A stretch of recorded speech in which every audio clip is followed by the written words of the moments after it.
Hello everyone, I am Anjit and I am back with a new review of another lens that I have. This time I have a Canon 17 to 85mm USM lens.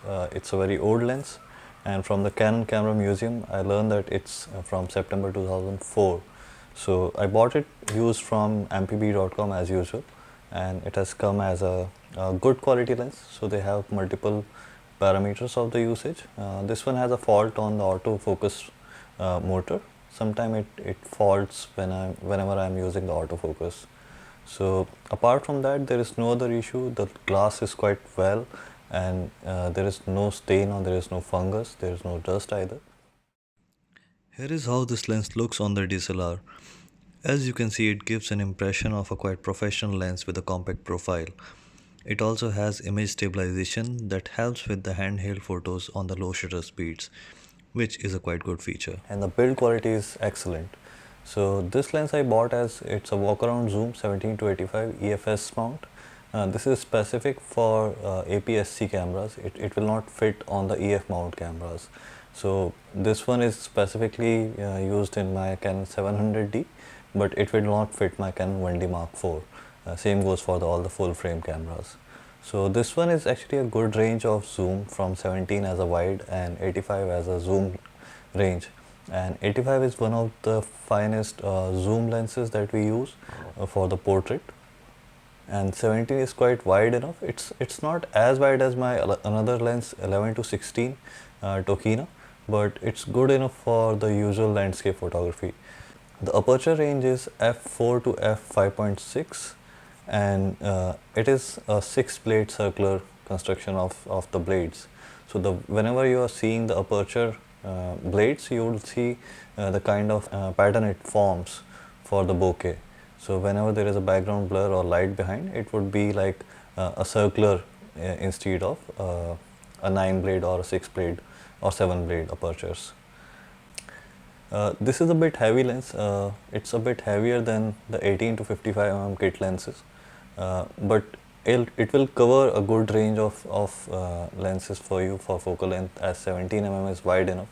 So it's good for street photography and some landscapes and even indoor photography. So I tried with some indoor snaps and it works fine, and also some landscape which I usually take as a wide angle lens. And even for the 85, it's good for portrait lenses as well. So there is a stop of 85, 70 and 50. So there is a specific marking that I'll show, the specific marking for all the focal lengths. And apart from that, the special feature for this lens is it contains a focal point view. So it's a specific motor over here. So it will show you where you are focusing right now.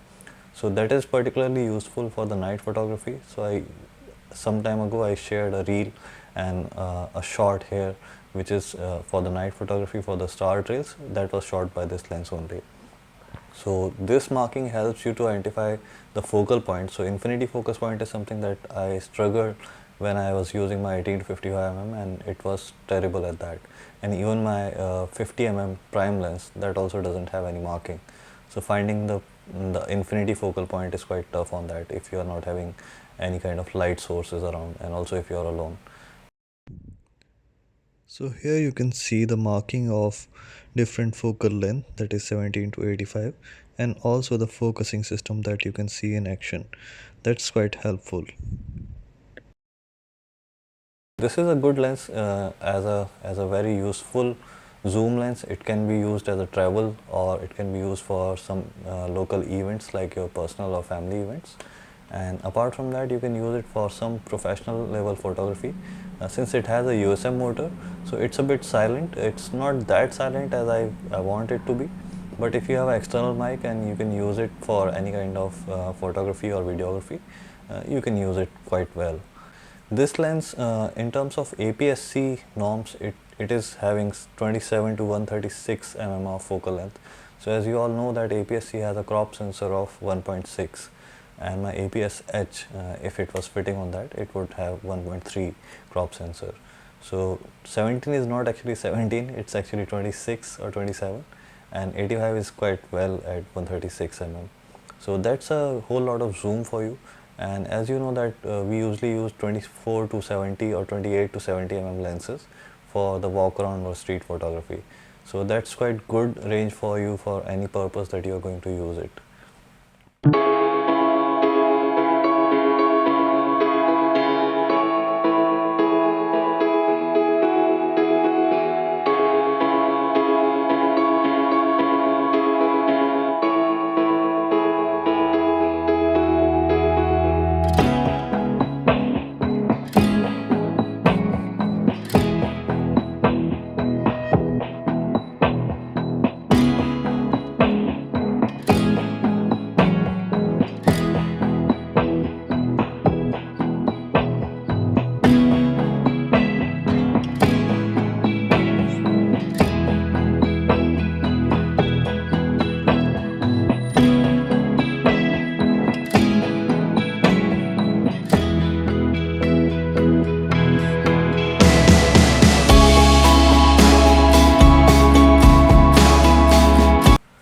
In terms of macro capabilities, this is quite well as well. So throughout the zoom range from 17 to 85, it has a focal distance of 0.35 meters.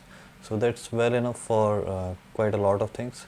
So if you zoom it all the way to the 85 and you still get 35 or 0.35 meters of zoom, that's around 1.2 feet.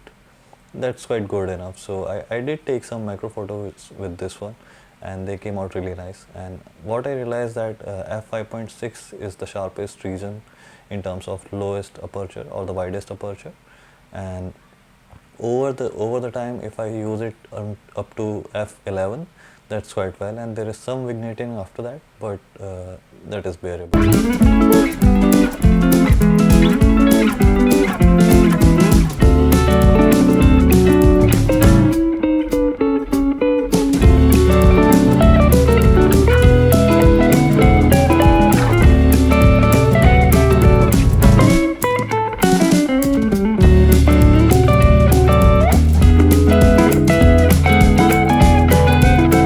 I bought this lens for 26 pounds, which is quite low for this lens, and since it was a used lens, I can use it for a while and still that would work.